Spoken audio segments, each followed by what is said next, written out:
India TV YouTube channel को subscribe करें और बेल आइकन दबाएं। 31 दिसंबर तक देश में वैक्सीनेशन ड्राइव कैसे पूरी हो पाएगी, इस पर केंद्र सरकार ने 375 पन्नों की रिपोर्ट तैयार की है। आज हमने इस रिपोर्ट के हर पन्ने को पढ़ा और ये जानने की कोशिश की कि साल के अंत तक देश के हर नागरिक को वैक्सीन कैसे मिलेगी। वैक्सीन से जुड़े हर सवाल का जवाब जानने के लिए ये रिपोर्ट देखना बहुत जरूरी है।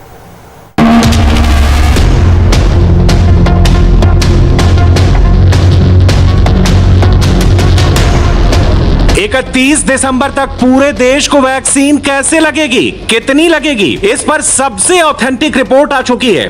सुप्रीम कोर्ट में केंद्र सरकार ने 375 पन्नों का जो एफिडेविट पेश किया है, उसमें वैक्सीन ड्राइव के एक एक पहलू को डिटेल में समझाया है। सबसे पहले यह समझिए कि 31 दिसंबर तक देश में किस वैक्सीन की कितनी सप्लाई होगी। अगस्त 2021 से दिसंबर 2021 के बीच देश को कुल 135 करोड़ वैक्सीन के डोज मिल जाएंगे। 135 करोड़ का ब्रेकअप किया जाए तो इसमें कोविशील्ड की 50 करोड़ डोज, कोवैक्सीन की 40 करोड़ डोज, बायो ई सब यूनिट वैक्सीन की 30 करोड़ डोज, जैस कैडिला की 5 करोड़ डोज और स्पुतनिक की 10 करोड़ डोज मिलेंगी। यानी कुल 135 करोड़ डोज दिसंबर तक उपलब्ध होगी। हालांकि 31 दिसंबर तक सरकार ने देश भर में 100% वैक्सीनेशन का टारगेट रखा था।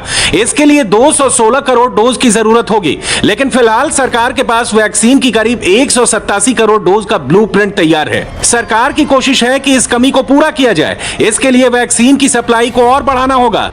कोरोना को लेकर केंद्र सरकार की तरफ से जो तैयारियां की गई है, उसको लेकर केंद्र सरकार ने सुप्रीम कोर्ट में एक एफिडेविट फाइल किया है और इस एफिडेविट में सुप्रीम कोर्ट को केंद्र सरकार ने मौजूदा वैक्सीनेशन पॉलिसी और वैक्सीनेशन को लेकर जो आगे के लिए रोड मैप तैयार किया गया है, उसके बारे में जानकारी दी है।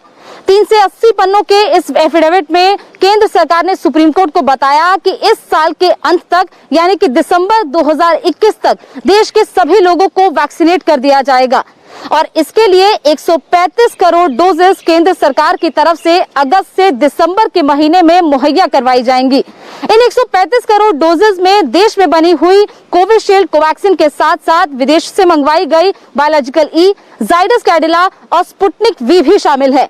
जनवरी 2021 से जुलाई 2021 तक सरकार ने 51 करोड़ 60 लाख डोज का टारगेट रखा था, जिसमें से अब तक 32 करोड़ डोज लगाई जा चुकी है।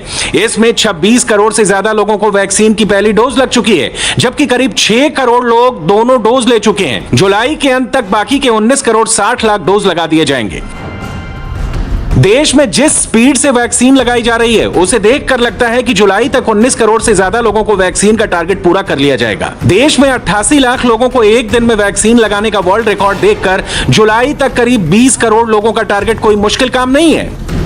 लेकिन सरकार का सबसे बड़ा टारगेट दिसंबर 2021 तक 216 करोड़ डोज का इंतजाम करना है, जिसके लिए वैक्सीन की सप्लाई बढ़ानी बहुत जरूरी है। फिलहाल ये समझ लीजिए कि वैक्सीन के टारगेट को पूरा करने के लिए हर महीने 30 करोड़ डोज का इंतजाम करना होगा, यानी रोजाना 1 करोड़ डोज लगानी होंगी। तब दिसंबर तक दोनों डोज के साथ फुल वैक्सीनेशन का टारगेट पूरा हो पाएगा। एक आंकड़े के मुताबिक 31 दिसंबर तक पूरी आबादी को वैक्सीन देने के लिए 216 करोड़ डोज की जरूरत होगी। ऐसे में जुलाई तक की 52 करोड़ डोज और दिसंबर तक की 135 करोड़ डोज को मिला लिया जाए तो यह आंकड़ा 187 करोड़ डोज तक पहुंचता है। ऐसे में 31 दिसंबर तक पूरी आबादी को वैक्सीन लगाने के लिए सरकार को वैक्सीन की सप्लाई बढ़ानी होगी, क्योंकि देश में इस समय थर्ड वेव का खतरा सबसे ज्यादा है। दुनिया भर के एक्सपर्ट अक्टूबर में भारत में कोरोना की तीसरी लहर की भविष्यवाणी कर चुके हैं।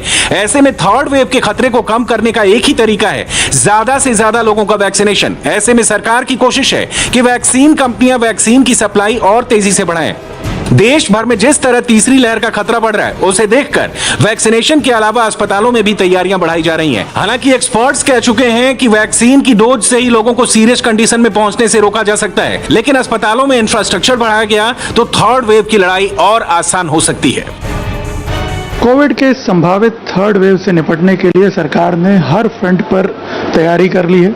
स्वास्थ्य विभाग द्वारा नर्सेज और डॉक्टर की ज़्यादा भर्तियां की जा रही हैं, उनके स्टाफ को डबल किया जाएगा। इसके अलावा जो दवाइयां और इक्विपमेंट्स हैं, उन पर भी खास फोकस किया जा रहा है।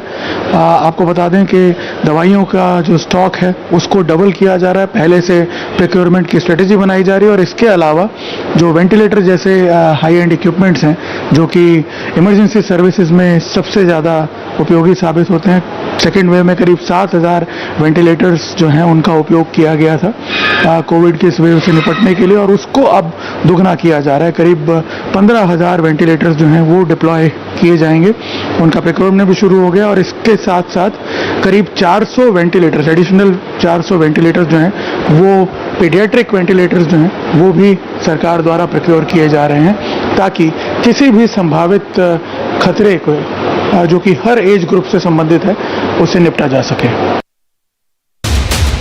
वैक्सीन ड्राइव की तैयारी में थर्ड वेव से बच्चों को कैसे बचाया जाएगा, इसकी प्लानिंग भी केंद्र सरकार ने तैयार कर ली है। आने वाले दिनों में 12 से 18 साल के बच्चों के लिए वैक्सीन आने वाली है, क्योंकि भारत की दवा कंपनी जाइडस कैडिला अगले कुछ दिनों में अपनी नई वैक्सीन लाने की तैयारी कर रहा है। जाइडस कैडिला की वैक्सीन का 12 से 18 वर्ष के बच्चों पर क्लिनिकल ट्रायल पूरा हो चुका है। अगले कुछ दिनों में drug controller general of India DCGI से इसके इमरजेंसी इस्तेमाल की इजाजत मिल सकती है। जाइडस कैडिला की वैक्सीन शुरुआती दौर में 3 डोज की होगी, लेकिन इस पर दूसरी वैक्सीन की तरह 2 डोज की वैक्सीन बनाने का काम चल रहा है। कंपनी का दावा है कि हर महीने 1 करोड़ डोज बनाई जा सकती है। इस वैक्सीन की अच्छी बात यह है कि यह वैक्सीन 18 साल से ज्यादा उम्र के सभी लोगों पर भी कारगर होगी। जाइडस कैडिला वैक्सीन की कीमत तो अभी तय नहीं हुई है, लेकिन उम्मीद है कि वो किफायती होगी। अभी देश में 12 से 18 वर्ष के उम्र के बच्चों की आबादी 25 से 26 करोड़ है। ऐसे में ये वैक्सीन बहुत बड़ा वरदान साबित हो सकती है। फिलहाल देश में जाइडस कैडिला के अलावा भारत बायोटेक भी बच्चों के लिए वैक्सीन बनाने पर बहुत तेजी से काम कर रहा है। अगर हम बच्चों की बात करें तो मैं 2 चीजें कहना चाहूंगा। पहले तो चीज यही कहूंगा कि बच्चों में बहुत माइल्ड डिजीज होता है, कोविड इतना सिवियर नहीं होता है, और अगर वैक्सीनेट प्रायोरिटाइज करनी है तो सबसे पहले हमें बुजुर्ग लोगों को और जिनको कोमॉर्बिडिटीज हैं उनको वैक्सीनेट करना चाहिए। दूसरी चीज ये है कि वैक्सीन की अब ट्रायल भारत में भी हो रही है। फाइजर वैक्सीन जो बाहर बनी है और उसको FDA अप्रूवल मिल चुका है बच्चों के लिए, और वो हमारे रेगुलेटरी अथॉरिटीज ने वैक्सीन को भारत में आना की परमिशन दी हुई है और बच्चों में वो लग सकती है। और जो भारत में ट्रायल हो रही हैं 2 साल से 18 साल की उम्र के बच्चों में, वो ट्रायल भी अब काफी तेजी से हो रही हैं, और हम सबको यही उम्मीद है कि सितंबर तक या अक्टूबर तक ये ट्रायल खत्म हो जाएगी और डेटा हमारे पास आ जाएगा, और फिर हमें इसका भी अप्रूवल मिल सकता है, जिससे ये भी वैक्सीन जो है बच्चों में लग सकती है। थर्ड वेव में बच्चों को बचाने के लिए एक तरफ वैक्सीन की तैयारी है, तो दूसरी तरफ अस्पतालों में बेड की संख्या बढ़ाई जा रही है, ताकि किसी भी तरह की कमी बच्चों की जिंदगी पर भारी न पड़ जाए। कोरोना की थर्ड वेव में डेल्टा वेरिएंट सबसे बड़ा खतरा साबित हो सकता है। ऐसे में एक तरफ सरकार वैक्सीनेशन की स्पीड बढ़ाने की तैयारी कर रही है, और दूसरी तरफ बेपरवाह भीड़ इस थर्ड वेव को अपनी लापरवाही से बुलाने की तैयारी कर रही है।